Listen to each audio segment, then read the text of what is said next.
Here's an interesting fact. While asleep and dreaming, some people are aware they are dreaming and can choose to change the plot, if you will, of the dream. More than that, many people can train themselves to do so. But let's back up to ask, why do we dream in the first place?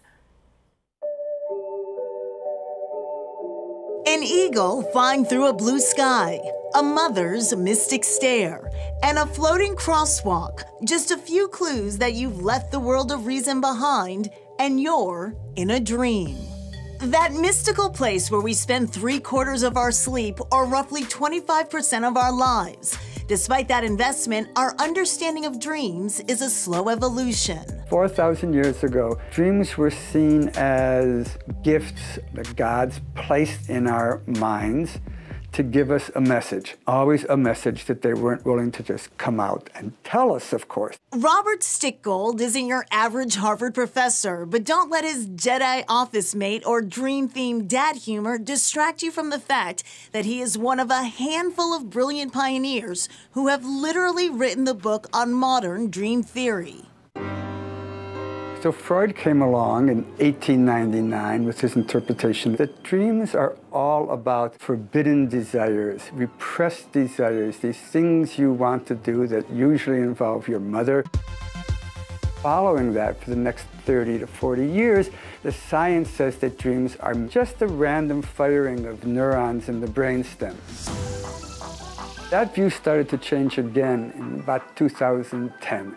When Erin Walmsley, who was working with me at the time, decided to look at her hypothesis that dreaming is just a part of what we now know is a night-long mechanism of information and memory processing.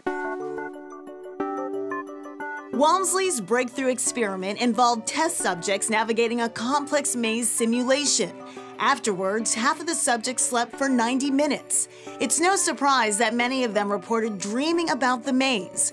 What is surprising is what happened next. The subjects who had a chance to nap actually did better on the maze later that evening. We think that what dreaming is doing, it's saying, I'm looking for those really far-out associations to see if I can pull together something that makes more sense. A simple explanation, but then why do we care so much about our dreams? At least when we're in REM sleep, we've shut off the release of serotonin. When serotonin gets shut off in the brain, we kind of mimic the action of LSD.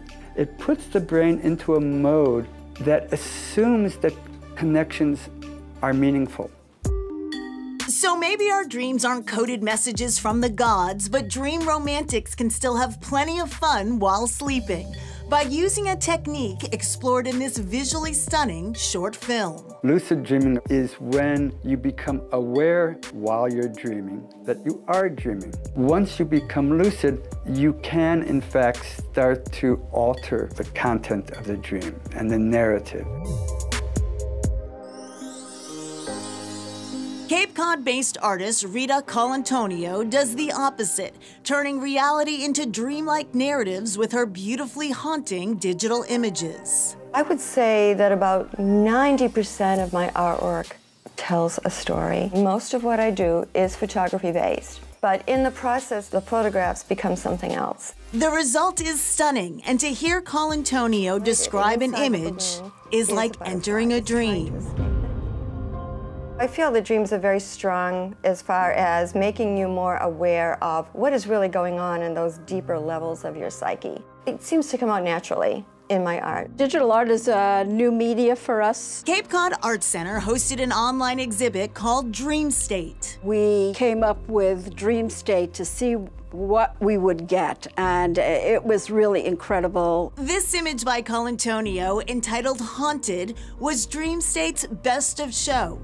An image that personifies the potential of the medium, which, like dreams, has no limits. Once you're able to free yourself of all of these rules and limits that are imposed on us as creators, we can actually start to create beautiful art.